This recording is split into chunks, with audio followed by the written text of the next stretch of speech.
Hello everyone, welcome back to my YouTube channel. In this particular video, we'll be looking into Annoy indexing technique. This is one of the most important technique. It is very much popular and widely used. First, we'll be having an overview of this Annoy indexing technique, and then as we move on ahead, we'll be looking into the details of it. We'll be looking into the working of Annoy indexing technique step by step. So without further delay, let's see the Annoy indexing technique. First, we'll have an overview of it.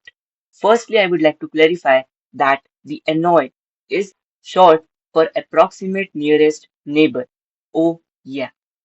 By the name, you might have got an idea that it finds the approximate nearest neighbor of any data point that we have to search for. It is a powerful algorithm which is developed by Spotify. Spotify is a renowned company. It has developed this particular algorithm for its own use. Later on, due to its features, it became popular, and now this Annoy indexing technique is widely used. This particular technique is designed for efficient and fast search. Whenever you have to search for any particular entity, we can use this Annoy indexing technique. It is known for its efficiency and the fast retrieval. This particular technique is popular due to its speed and scalability. Now we will understand its efficiency and faster search by looking at the working of it. Now we have seen the overview of an indexing technique, but to understand the details of it, we'll have to have a clarity of the prerequisite of the algorithm Annoy, that is nothing but KNN. We'll have to first understand KNN basics. So don't worry, I have covered the basics of KNN in this particular video. So let's dive into the KNN basics. With the help of an example, I'll explain you how exactly KNN algorithm works. So let's dive towards it. So here is the working of KNN algorithm. Let's say we have certain data points that are associated in a vector space. These data points are nothing but the data points that are part of the corpus, and out of these data points we have to search for the closest match for this particular vector. Now whenever a query vector arrives, according to the KNN algorithm, we'll find out the similarity measure between this particular query vector and each and every data point vector associated in the vector space. Whichever is the closest will return that. This is how the KNN algorithm works. So let's see the animation of it. So first it will randomly choose any of the point and it will find out the similarity of it. So let's say first it find out the similarity between this vector and the query vector. So it goes like this. Then it will move to another data point and find out the similarity. Similarly, it moves on and find out the similarities of each and every data point with the query vector. It will continue until all the data points are covered, and once it covers all the data point, finally it will calculate the vectors which has the maximum similarity between the query vector and that particular vector. So out of all the vectors, it will find out k number of similar vectors. So if our k value is 4, then it will finalize 4 vectors which has the maximum similarity. So these are the 4 vectors which has the closest, which are closest to the query vector. This is how the KNN algorithm works. I hope by this visual representation, the working of KNN algorithm is clear to you all. Now that you have seen the working, we can surely finalize some observations over here. The first observation that we can take is that as the size of the dataset grows, that means if we have more and more number of data points, if we have millions of such data points, then KNN's time complexity increases significantly. Over here, you can see we had these many number of data points and the query vector for which the closest vector has to be found out. It visited each and every vector and then found out the closest match of it. So it has to go through all the vectors and find out and perform the similarity operation. So that is why the time complexity increases if the data size increases. So this is one of the observation. So we can say that it is computationally expensive. We cannot use this KNN algorithm when we are dealing with real-time use cases. So for that, this particular approach should be optimized, and because of which Annoy algorithm came into existence. Hope you have got a gist of the KNN algorithm and the need of the emergence of the Annoy indexing technique. Now let me give you a basic idea of the Annoy indexing. So here it goes. Instead of searching the entire data set for the exact nearest neighbors, what Annoy does is Annoy uses a tree-based approach to partition the data space into smaller sections. Basically, it divides the entire data set into smaller number of sections, and after that, it performs the similarity match. So instead of visiting each and every data point and performing the similarity measures, what we can do is we can only target one particular section and we can find out the similarity measures for every data point present in that particular section. This significantly reduces the time complexity, making the search process much faster. Once we look into the example of Annoy indexing technique, how it works, we'll understand how drastically the time complexity reduces in Annoy indexing technique. Before moving further, I would request you to subscribe to my channel for more such videos. Now let's move on to the working of Annoy indexing technique. Let's say we have some data points. Over here, these data points are associated in vector space, and I have named this particular data points based with the help of numbers. You can see 1, 2, 3, 4, and so on. Like this, we have total 14 data points here. Now, in the basic idea that we have seen, we discussed that we'll create small partitions in the entire data set. These partitions will be called as sections. So whenever we are using this particular Annoy indexing technique, we'll have to first create partitions. And there is a procedure to create that particular partition. So we'll have a look at the procedure now. Randomly, we have to select any two data points and create partition. So out of the entire data set, what we'll do is we'll select any two data points. Let's say we select 3 and 12. And here I have highlighted this. And we also will have to keep a track of the selected data points for creating a partition. Here we have selected 3 and 12. So I have kept a note of these data points 3, 12. Now that we have selected these two data points, we now have to create a partition between these two data points. Make sure the partition has to be perpendicular like this. So here you can see I have separated these two data points with this particular partition. And if on a broader scale you look, I have separated two sections. One section above this particular partition and one below this particular partition. This particular 3, 12 node has got two splits. Now note one thing, that whichever data points comes under the partition, that means the data points that lies below the partition will be located at the left of the tree, and whichever data points lies above the partition will come at the right of the tree. So I hope this particular point is clear to you all. Now we have to continue this particular procedure of creating partitions until we get n data points in each and every section. Now n is nothing but a value which we have to set. Let's say in this particular case our n value is 3. We have to make sure that each and every section that is created after performing this particular procedure will contain at most 3 data points. So now let's continue the procedure of creating partitions. Now, next step is to again choose random 2 points, and based on that, we have to again form partitions. So first, we'll target the upper section of this particular partition. Now from here, we'll have to select any random 2 points. So let's say we have selected these 2 points, 4 and 6. And parallelly, you can look here in this particular tree. At the right of it, we have written 4, 6 because these points are the selected points for creating partition. Now that we have selected these 2 points, let's create partition. Now, what is the condition for creating partition?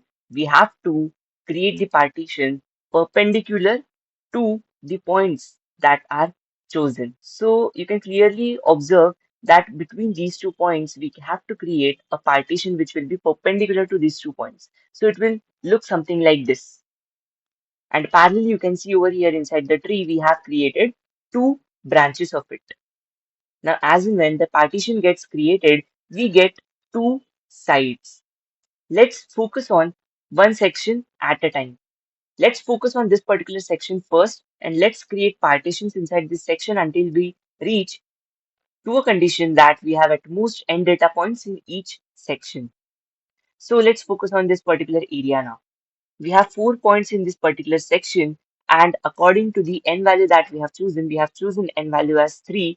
Now here in this particular section, we have the number of points more than 3. That is why we have to create partition again here.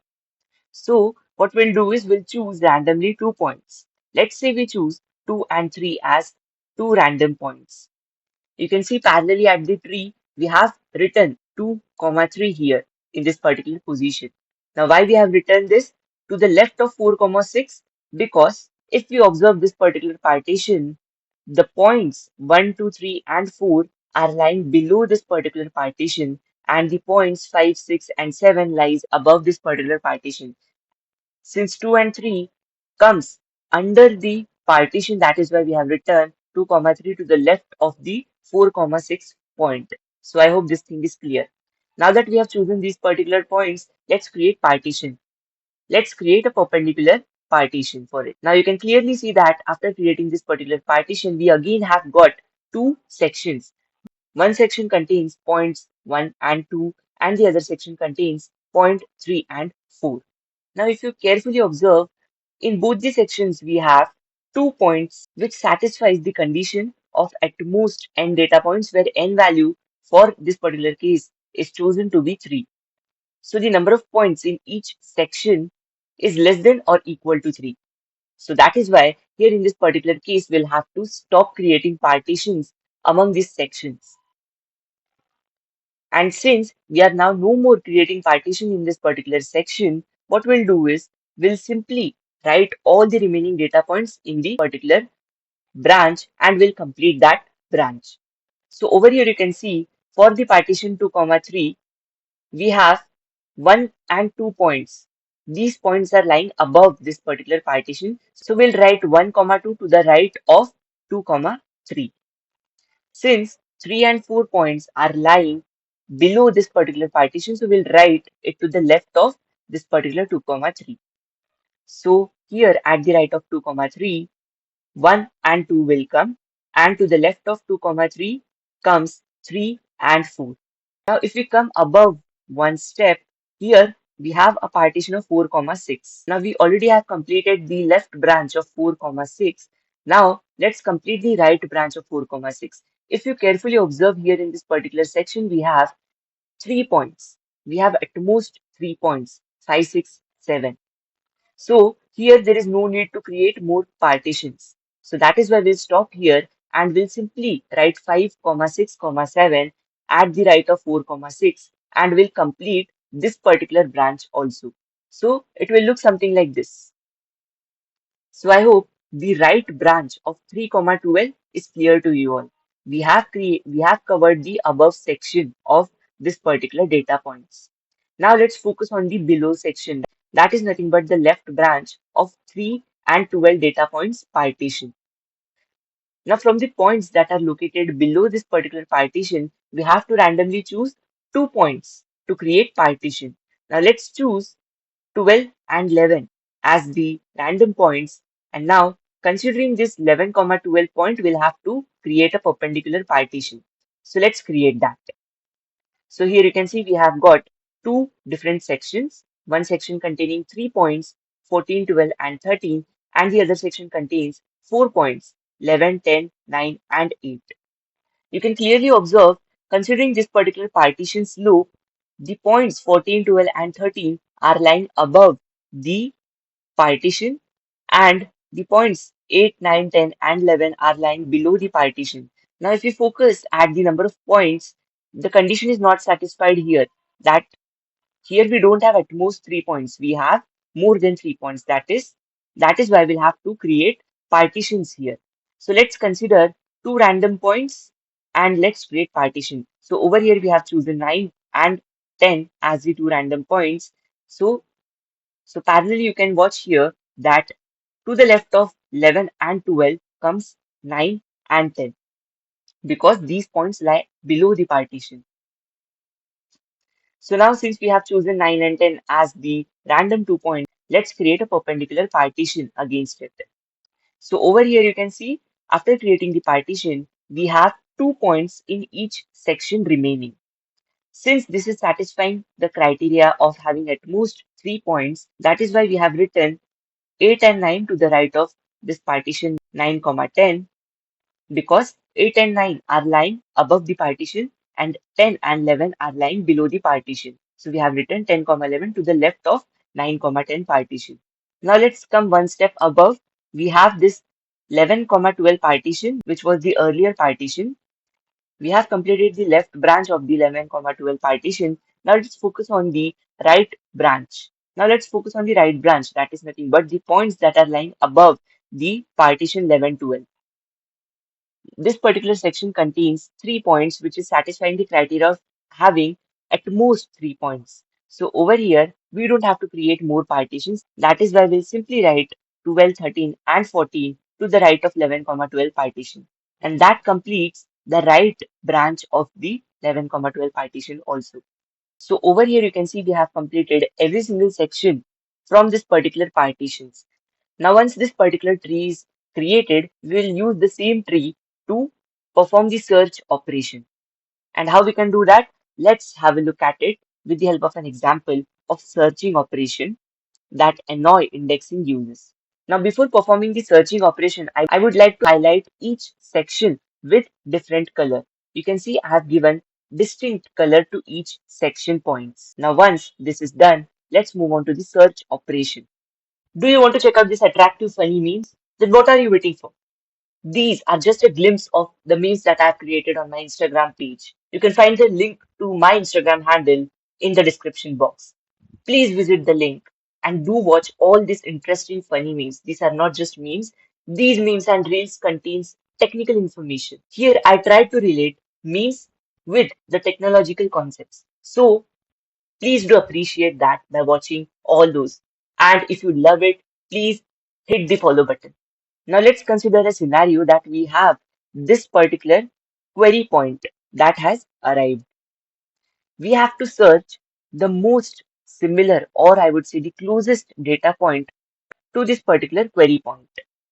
Now carefully observe how the Annoy indexing technique performs the search operation with the help of the partitions that we have created. And you can parallelly have a look at the tree. So whenever a new data point arrives, if you look at the root node of it, we have this partition 3, 12. So 3, 12 has this partition. You can see this universal partition. Considering this particular partition, we'll have to check whether the newly arrived data point is lying above or below the partition. So clearly you can see that considering this particular partition 3, 12, the newly arrived data point lies below the partition, and since it lies below the partition, we'll have to check the left subtree of this particular partition, of this particular root node. So now the pointer will move from the root node to the left subtree. At the left subtree, you can see we have this particular 11, 12 partition. Over here, you can see this 11, 12 partition is this one, the partition that lies perpendicular to the points between 11 and 12. Now, if you carefully observe, considering this particular partition, these set of points lies below the partition and these set of points lies above the partition. So considering this partition, the newly arrived data point is lying below the partition 11, 12. So that is why we'll move to the left subtree. So now the pointer will move from 11, 12 to 9, 10, something like this. Now if we consider the 9, 10 points, the partition associated with it is nothing but this one. Now considering the newly arrived data point, we can simply see that the newly arrived data point is lying below this particular partition. So that is why the pointer will move from 9, 10 to the left of it to the left subtree of it, that is nothing but 10, 12. So now we have reached the leaf node. That means we have reached at a section. This particular section contains 10 and 11 data points. Once we are at a particular section, our goal is not done. Our aim is to find out the closest vector to the newly arrived data point. So once we reach a section, so once we reach the leaf node, we'll have to find out the similarity between the newly arrived data point with each and every data point present in that particular section. Over here you can see we have only two data points present in this particular section. So we'll have to find out. So now we'll have to only find out the data point from these vectors only. And whichever data point similarity is greater with the newly arrived data point will be the closest vector, and that will be returned as the final output. So over here you can clearly see that we only have to find out the similarity between the newly arrived data point and only those many number of data points present in a particular section and not in the entire universal data. We only have to focus on a particular section, and this is achievable with the help of the partition concept that we have seen in this particular Annoy indexing. So instead of finding out the similarity measure for every single data point, we only have to now focus on a particular section, and this reduces the time complexity drastically. So I hope you are getting a clear picture of how this Annoy indexing is making the task more and more efficient than the KNN indexing that we have seen. To have a better clarity, let's take one more example. Let's say our newly arrived data points comes here. Now I would like you to pause the video and try to figure out using this particular tree in which section it would lie. Now let's have a look at the solution. Now whenever the newly arrived data point comes, we'll have to move to the tree. At the tree, we have to focus at the root node. If we look at the root node partition, that is 3, 12, here we can clearly see that it lies above this particular partition. So it has to move to the right subtree of 3, 12, that is nothing but 4, 6. Now if we look at the 4, 6 partition, we have two sections, this one and this one. So over here you can clearly see that this particular section is nothing but the section above to this particular partition, and this section is below section to this particular partition. So our newly arrived data point lies above this particular section, and that is why we'll move to the right subtree of this particular partition 4, 6. So now the pointer will move here, and since we have reached the leaf node, we'll now stop. So it means that the newly arrived data point is a part of this particular cluster, or I would say section 5, 6, 7. Now we'll perform the similarity measure for these 3 points only. Whosoever similarity is the highest will be returned as the final output. So I hope by this particular example, the Annoy indexing technique is very much clear to you all. Now let's have a look at the time complexity of this Annoy indexing technique, and it is nothing but big O of log n. Now why we have written log n? Because by simply recognizing whether the newly arrived data point is lying above or below the partition, we are simply skipping almost half of the data points to be searched. And this not only happens at the highest level, it happens at each and every level until we reach the leaf node. We are skipping almost half number of data points at each level. And finally, we are reaching at a particular cluster or a section. So that is why the time complexity is big O of log n. So I hope the wonder of Annoy, that is approximate nearest neighbor, oh yeah, indexing technique is clear to you all. If you guys have any single doubt, then you can straight away put it in the comment section. I'll be happy to solve it. For more such videos, do like, share and subscribe to my channel. Also hit the bell icon and don't forget to follow me on Instagram. Please join me on Telegram. Thanks for watching. Have a good day ahead.